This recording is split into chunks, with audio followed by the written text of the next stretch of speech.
تمام دیکھنے اور سننے والوں کو السلام علیکم۔ سیدنا حضرت علی رضی اللہ تعالی عنہ نے فرمایا، دو قسم کے لوگ بہت ہی جلد مر جاتے ہیں، وہ دو لوگ کون سے ہیں؟ ملاحظہ فرمائیں۔ محترم ناظرین، حضرت علی رضی اللہ تعالی عنہ کی مجلس میں ایک شخص کھڑا ہوا اور کہنے لگا، اے امیر المؤمنین، میرا ایک سوال ہے۔ تو حضرت علی رضی اللہ تعالی عنہ نے فرمایا، بتاؤ کون سا سوال ہے؟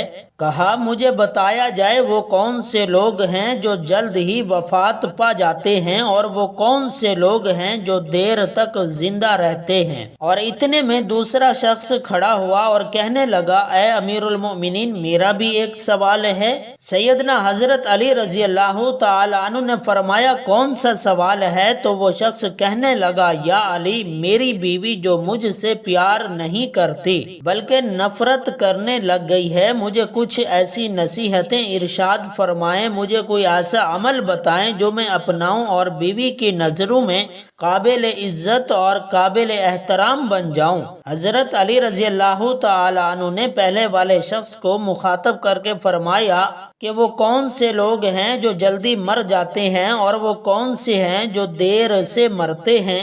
ارشاد فرمایا، دو قسم کے لوگ جلد ہی مر جاتے ہیں۔ پہلا وہ جو غصہ کرتے ہیں۔ جو لوگ غصہ کرتے ہیں وہ دیگر لوگوں کی نسبت جلدی ہی مر جاتے ہیں۔ غصہ کرنے والے لوگ، جو کہ ہمارے معاشرے میں یہ بیماری بہت زیادہ پھیلی ہوئی ہے، ہر بندہ غصے میں بھڑکتا ہوا نظر آتا ہے۔ غصہ کرنے والا شخص نہ اللہ تعالیٰ کو پسند ہے، نہ ہی اللہ تعالیٰ کے رسول صلی اللہ علیہ وسلم کو پسند ہے، اور نہ ہی اللہ تعالیٰ کی مخلوق کو پسند ہے۔ غصہ اس سلگتی ہوئی تیلی کی مانند ہے جو دوسروں کو جلانے سے خود بھی جلتی ہے۔ فرمایا، غصہ کرنے والا شخص بے خوابی کا شکار رہتا ہے۔ غصہ کرنے والے شخص کو نیند نہیں آتی۔ غصہ کرنے والا شخص نیند سے محروم رہتا ہے۔ غصہ کرنے والا شخص سکون سے محروم رہتا ہے۔ غصہ کرنے والا شخص چین سے محروم، قرار سے محروم۔ غصہ کرنے والا شخص پھیپھڑوں اور دل کا مریض بن جاتا ہے۔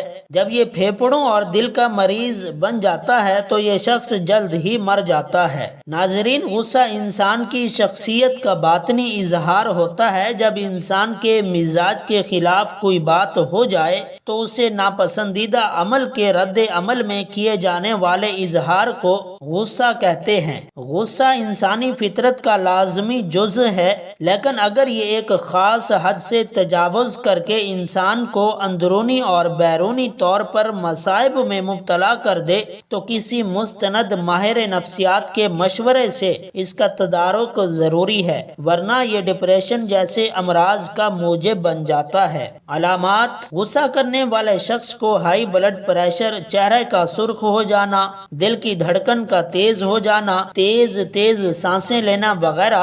ایک شخص نبی کریم صلی اللہ علیہ وسلم سے سوال کرتا ہے، یا رسول اللہ صلی اللہ علیہ وسلم، وہ کون سا عمل ہے جو مجھے اللہ کے غضب سے محفوظ رکھے؟ تو آپ صلی اللہ علیہ وسلم نے فرمایا، تم غصہ نہ کیا کرو، اللہ تعالیٰ بھی تم پر غصہ نہ ہوگا۔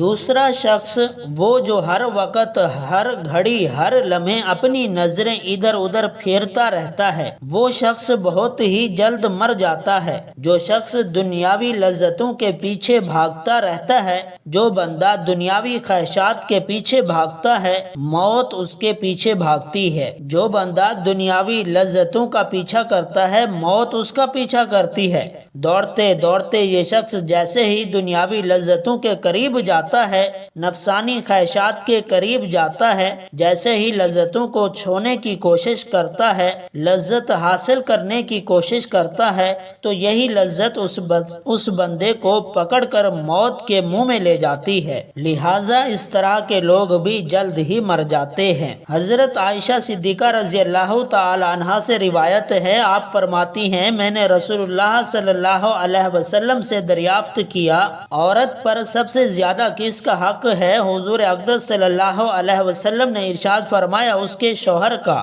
پھر میں نے عرض کیا، مرد پر سب سے زیادہ کس کا حق ہے؟ آپ صلی اللہ علیہ وسلم نے ارشاد فرمایا کہ اس کی ماں کا۔ ایک صحابیہ رضی اللہ تعالی عنہ نے جب خامند کے حقوق کے بارے میں سوال کیا تو آپ صلی اللہ علیہ وسلم نے ارشاد فرمایا، آدمی کا اس کی بیوی پر حق یہ ہے کہ اگر اس کے بدن پر کوئی زخم ہو اور وہ آدمی اسے چاٹ لے تو بھی اس نے اس کا حق ادا نہیں کیا۔ حضرت ام سلمہ رضی اللہ تعالی عنہ سے روایت ہے کہ حضور اقدس صلی اللہ علیہ وسلم نے ارشاد فرمایا کہ جس عورت کا اس حالت میں انتقال ہو جائے کہ اس کا شوہر اس سے راضی ہو تو وہ عورت جنت میں داخل ہوگی۔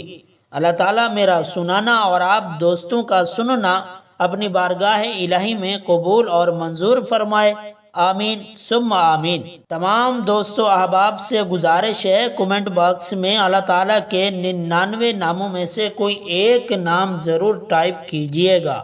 اللہ حافظ۔